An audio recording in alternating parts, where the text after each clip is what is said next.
بہت سارے انسان موت سے بچنے کا اہتمام کرتے ہیں، بڑے بڑے محل بناتے ہیں، باڈی گارڈ کا اہتمام کیا جاتا ہے، سی سی ٹی وی لگائے جاتے ہیں کہ کوئی دشمن کہیں سے آ کر کے حملہ آور نہ ہو. یہ ساری احتیاط اپنی جگہ پر، لیکن قرآن کہتا ہے اینما تکونوا یدرککم الموت ولو کنتم فی بروج مشیدہ. تم جہاں کہیں بھی رہو موت تمہیں آ کر کے رہے گی، اگرچہ تم مضبوط قلعوں کے اندر یا مضبوط محل کے اندر رہو، لیکن موت تمہیں آ کر کے رہے گی. میرے پیارے آقا صلی اللہ تعالی علیہ وسلم کے پیارے دیوانوں، سب سے زیادہ موت سے ڈرتا کون ہے اور مرنا کون نہیں چاہتا؟ تو میرے پیارے آقا صلی اللہ تعالی علیہ وسلم کے پیارے دیوانوں، کافر موت سے سب سے زیادہ ڈرتا ہے. اس کے دل میں موت کا خوف بے پناہ ہوتا ہے. آپ تصور کریں اور غور کریں کہ اس وقت وہ یورپین کنٹریز جہاں پر صفائی کا اتنا اہتمام کہ نلوں سے آنے والا پانی بھی اتنا صاف ستھرا کہ پینے کے لائق ہو، وہ بھی فلٹر ہو، وہاں پر مارکیٹ میں بکنے والی سبزیوں سے لے کر فروٹ تک اس پر کبھی ایک مکھی بیٹھی ہوئی آپ کو نظر نہیں آئے گی، کوئی چیز کھلی ہوئی آپ کو نہیں ملے گی، کھانے پینے کی اشیاء، اتنی صفائی کا اہتمام جس کی کوئی انتہا نہیں. لیکن آپ اگر دیکھیں تو اس وقت یورپین کنٹریز سسک رہی ہے اور کورونا وائرس سے اتنا ڈر ہے کہ آدھا اٹلی اپنے گھروں کے اندر قید ہو چکا ہے. جہاں تک سعودی کی بات ہے تو میں وہاں پر بتاؤں کہ یہ جو کچھ حرمین طیبین پر پابندی لگی ہوئی ہے یہ کورونا وائرس کی نہیں ہے، یہ کچھ اور معاملہ ہے. یہ اقتدار کی جنگ چل رہی ہے جس کی وجہ سے وہاں سب کچھ آپ کو دکھائی دے رہا ہے. کورونا وائرس سے کوئی تعلق نہیں ہے وہاں پر. یہ مطاف کو بند کر دینا، آب زمزم پر پابندی لگا دینا، عمرہ پر ریسٹرکشن لگا دینا، یہ یوں ہی نہیں ہے. یہ کورونا وائرس کا اس سے کوئی تعلق نہیں، کچھ اور ہی معاملہ ہے. خانہ جنگی کی طرف وہاں بڑھ رہے ہیں جس کی وجہ سے وہاں پر یہ ساری چیزوں کی پابندی لگی ہوئی ہے. تو عرض یہ کر رہا تھا کہ موت کا ڈر سب سے زیادہ ان لوگوں کو ہے جن کے سینے میں اسلام کی محبت نہیں، اور جن کے سینے میں اسلام کی محبت ہے وہ موت سے اتنی محبت کرتے ہیں کہ موت سے گزر کر کے ہی انہیں قبر میں حضور اور محشر میں خدا کا دیدار نصیب ہونے والا ہے. تو مومن موت سے نہیں ڈرتا. اس کو قرآن نے مینشن کیا. اور شومی قسمت کہ ہم لوگوں کا حال یہ ہے کہ کھانے پینے کے طریقے سے لے کر جینے کے سارے طریقے ہم نے اسلام کے چھوڑ کر غیروں کے اپنا لیے، یہاں تک کہ فکر بھی ہم نے ان کی اپنا لی. اب آپ دیکھیں قرآن کہتا ہے کافروں کے حوالے سے ان الذین لا یرجون لقاءنا، بے شک وہ ہم سے ملنے کی امید نہیں رکھتے. کافر خدا سے ملنے کی امید نہیں رکھتا. وَرَضُوا بِالْحَيَاةِ الدُّنْيَا، اور وہ دنیا کی زندگی سے خوش ہے. وَاطْمَأَنُّ بِهَا، اور اس سے مطمئن بھی ہے. وَالَّذِينَ هُمْ عَنْ آيَاتِنَا غَافِلُونَ، یہ وہی لوگ ہیں جو ہماری نشانیوں سے غافل ہیں.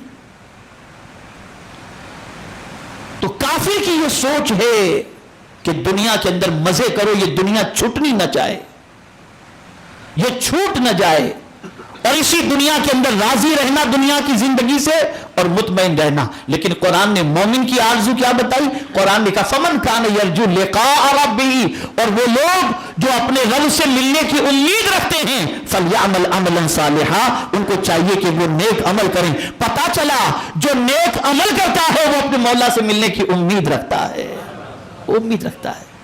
ولا یشرک بعبادت ربہ احدا، اور اللہ کے علاوہ وہ کسی کو معبود نہیں مانتے، اللہ کا کسی کو شریک نہیں ٹھہراتے. اب آپ کو میں سمجھاتا ہوں تو بات بہت آسانی سے سمجھ میں آ جائے گی.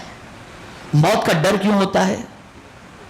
اس دنیا کے چھٹنے کی وجہ سے، یار بڑے آرام سے، پتہ نہیں قبر میں کیا ہوگا، ایک تو یہ ڈر ہوتا ہے۔ دوسرا ڈر کیا ہوتا ہے؟ بیوی بچوں کا کیا ہوگا؟ ہمیں کچھ ہو گیا تو ہمارے بیوی بچوں کا کیا ہوگا؟ یہ ڈر ستاتا ہے۔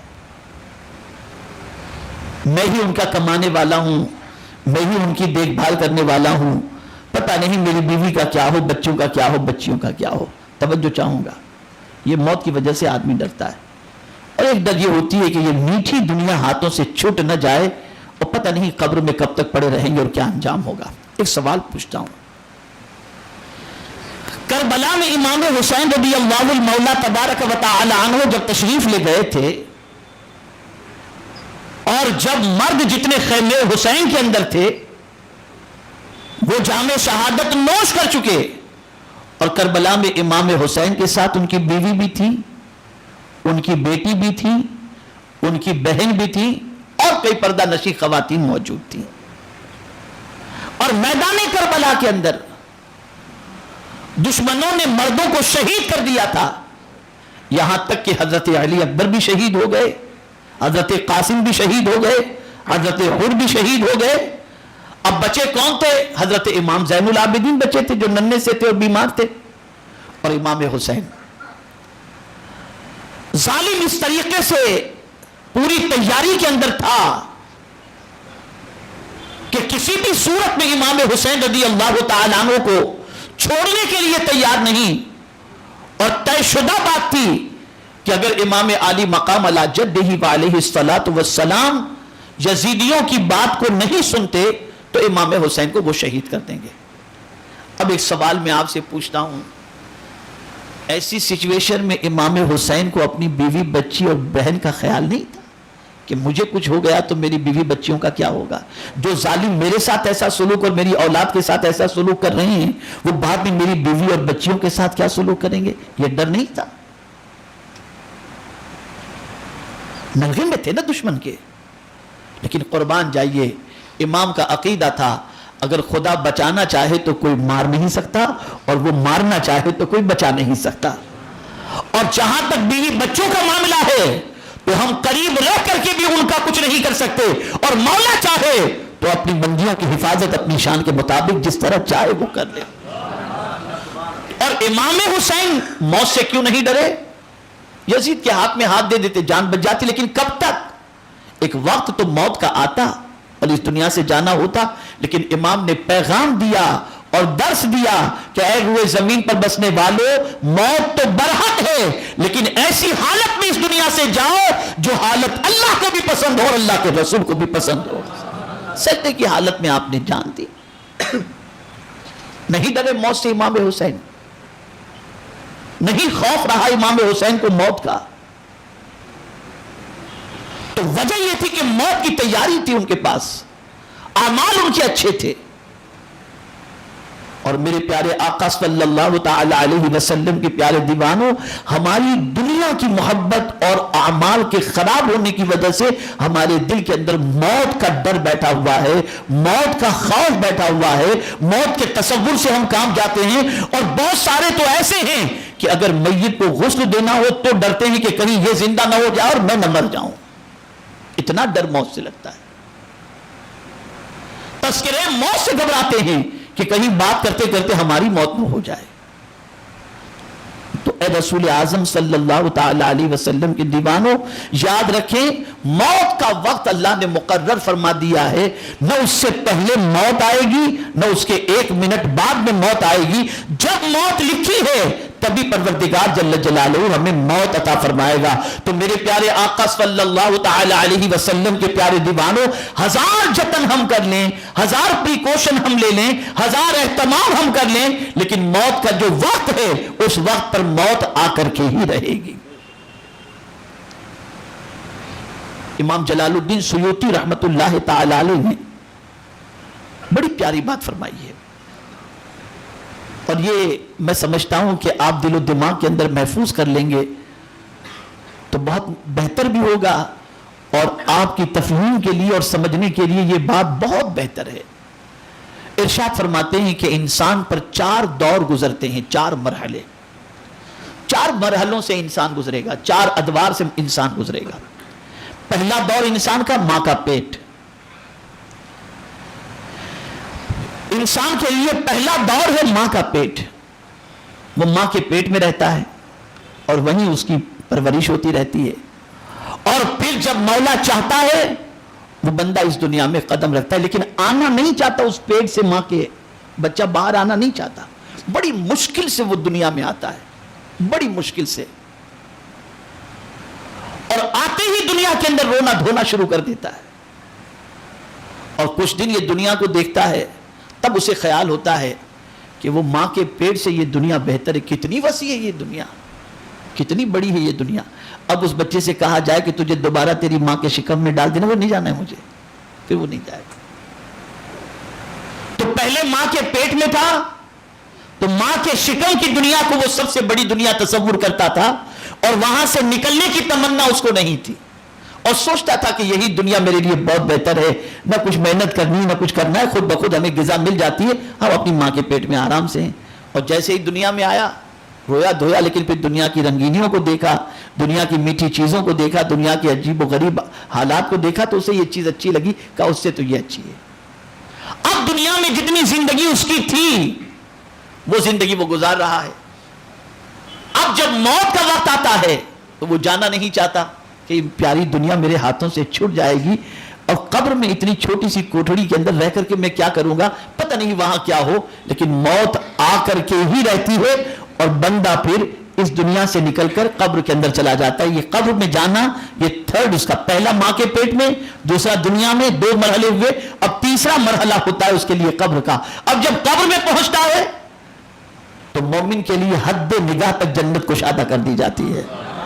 تو جب وہ جنت کی بہاریں اور جنت کی خوشبو اور جنت کی ہوائیں اسے قبر کے اندر ملتی ہے تو کہتا ہے اس دنیا سے تو یہ دنیا بہت اچھی ہے، نہ کمانا نہ محنت کرنا نہ عبادت کرنا، کچھ بھی نہیں، جنت کی ہواؤں کی لذت لیتے رہو۔ اب تیسرا مرحلہ جب آتا ہے تو دنیا سے بہتر وہ قبر کو تصور کرتا ہے، اور پھر جب قبر سے اٹھانے کا معاملہ آتا ہے اور میدان محشر کا وقت آتا ہے، تب اس وقت بندہ سوچتا ہے یا اللہ اب حساب کتاب کا کیا ہوگا اور پروردگار کو کیا منہ دکھائیں گے، لیکن جب پروردگار کا کرم ہوتا ہے اور حساب کتاب کے بعد مولا اسے جنت عطا فرما دیتا ہے تو وہ کہتا ہے اس جنت سے بہتر تو کوئی چیز ہے ہی نہیں۔ پھر مولا خود پوچھتا ہے میرے بندے دنیا میں جانا ہے، تو کہتا ہے نہیں مولا اب ہمیں کہیں نہیں جانا، یہی ہمارے لیے سب سے بہتر جگہ ہے۔ تو 4 مرحلے ہیں انسان کے۔ پہلے مرحلے میں ماں کا پیٹ ہے جہاں سے وہ نکلنا نہیں چاہتا، دوسرا مرحلہ دنیا ہے، وہ دنیا چھوڑنا نہیں چاہتا، لیکن دنیا ماں کے پیٹ سے بہتر، اور دنیا سے بہتر قبر ہے، اور قبر سے بہتر محشر ہے۔ لیکن یہ سارے پروسیجر کے لیے قبر کس کے لیے جنت کا گڑھا ہے؟ وہ بندہ جس کی زندگی اللہ اور اس کے رسول کی اطاعت میں گزری، تو فرمایا گیا کہ قبر اس کے لیے جنت کے باغوں میں سے ایک باغ ہے، جنت کے باغوں میں سے۔ تو ہم دنیا چھوڑنا نہیں چاہتے، لیکن دنیا سے بہتر قبر ہے۔ اعلیٰ حضرت عظیم البرکت امام عشق و محبت کہتے ہیں جان دے دو، جان دے دو وعدے دیدار پر، جان دے دو وعدے دیدار پر، نقد اپنا دام ہو ہی جائے گا۔ یعنی یہ تمہیں کہا گیا ہے کہ قبر میں سوال پوچھا جائے گا تو حضور صلی اللہ علیہ وسلم کا رخ زیبہ تمہارے سامنے کیا جائے گا۔ جب تم حضور کو دیکھو گے تو پوچھا جائے گا ما کنت تقول فی حق ھذا الرجل، تو قبر میں حضور کا دیدار ہوگا۔ تو اس دیدار کی امید پر اپنی جان دے دو، اس لیے کہ یہ ایسا سودا ہے جو ادھار کا نہیں ہے، نقد کا ہے۔ ادھر روح نکلی، ادھر قبر میں پہنچے، ادھر مصطفیٰ کا دیدار نصیب ہو گیا۔ تو دیدار مصطفیٰ صلی اللہ علیہ وسلم کے لیے اپنی جان دے دو۔ لیکن حضور سے اتنی محبت ہو تو نا، دیدار مصطفیٰ صلی اللہ علیہ وسلم کی طلب ہو تو نا۔ ہمارا دل تو دنیا میں ڈوبا ہوا ہے اور اس کی محبت سے لبریز ہے۔ تو اے رسول اعظم صلی اللہ تعالی علیہ وسلم کے دیوانوں، موت اس کے وقت پر آ کر رہے گی، نہ 1 منٹ پہلے نہ 1 منٹ بعد میں۔ موت کی تیاری کرو۔ اسی لیے فاروق اعظم فرماتے موتو قبل ان تموتو، مر جاؤ اس سے پہلے کہ تمہیں موت آئے۔ یعنی مراد یہ ہے کہ ہمیشہ موت کی تیاری کے اندر لگے رہو، اس لیے کہ کب تمہیں موت آ جائے کچھ تو معلوم نہیں۔ اب سوال یہ پیدا ہوتا ہے کہ کیا کورونا وائرس کے سلسلے میں احتیاطی تدابیر جو بتائی جاتی ہیں وہ کرنی چاہیے یا نہیں، تو میں آپ کو بتاؤں آپ احتیاطی تدابیر ضرور کریں.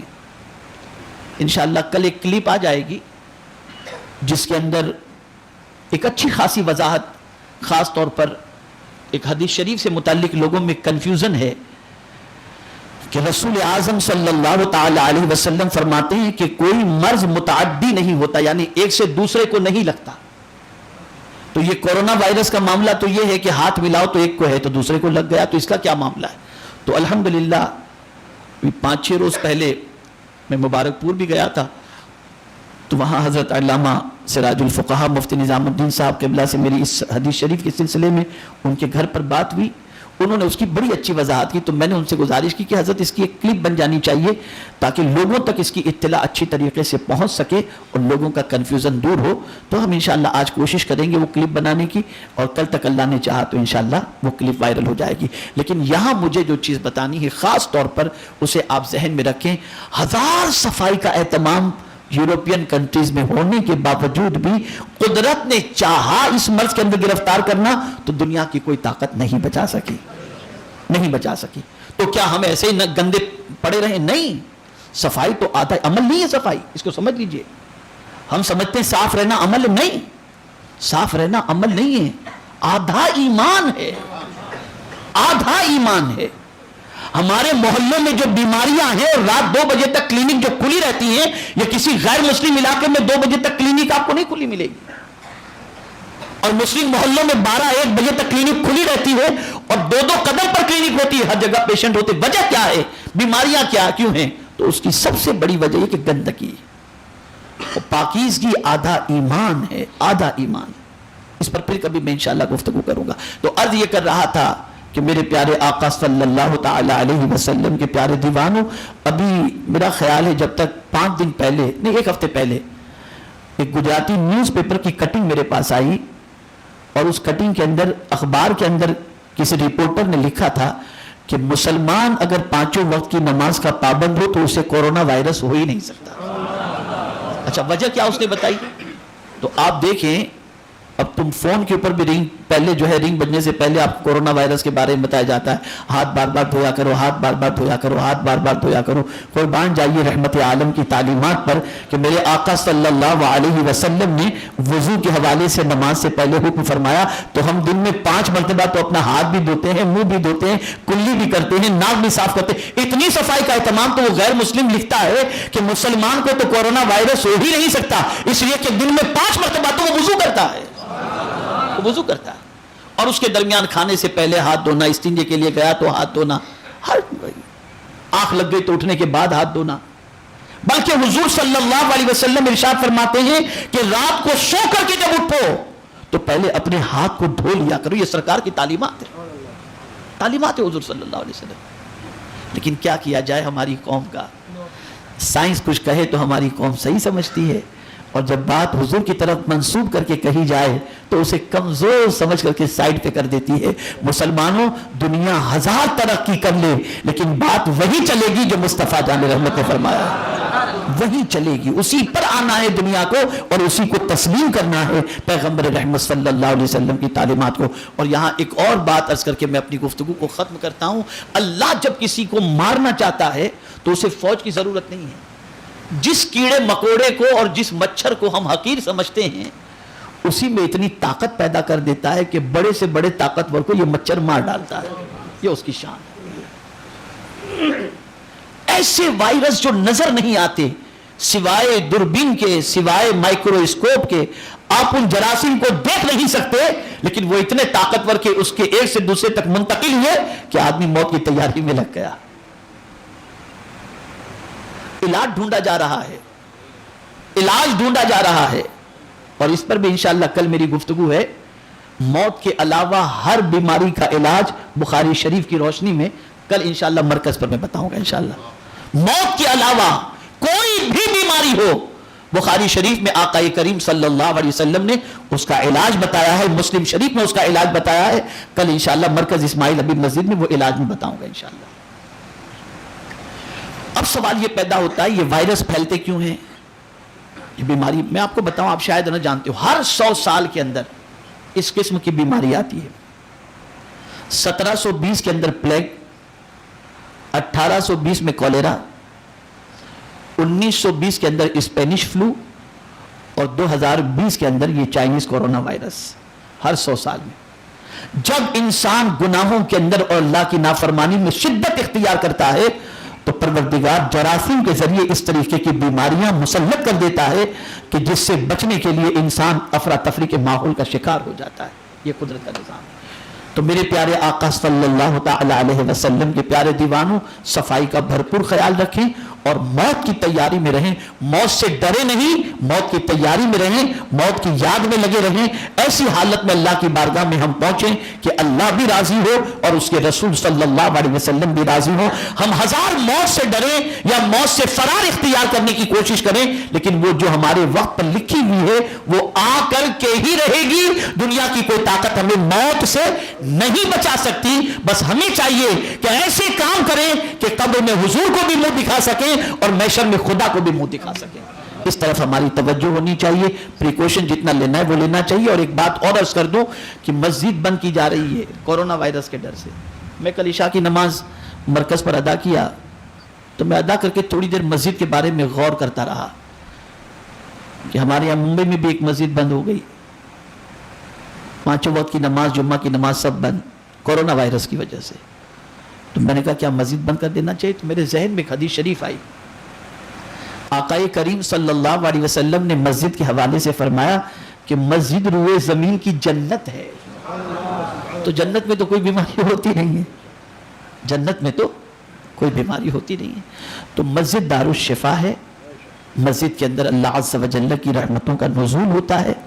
بس گندگی اور جو ہے اس سے گندگی سے بچنا چاہیے، صاف صفائی کا اہتمام کرنا چاہیے اور اپنے آپ کو ہمیشہ ایسی چیزوں سے بچانا چاہیے جو چیزیں ہمیں امراض کے شکار کر دیتی ہیں۔ اللہ رب العزت جل جلالہ ہم سب کو ایمان پر زندگی دے اور ایمان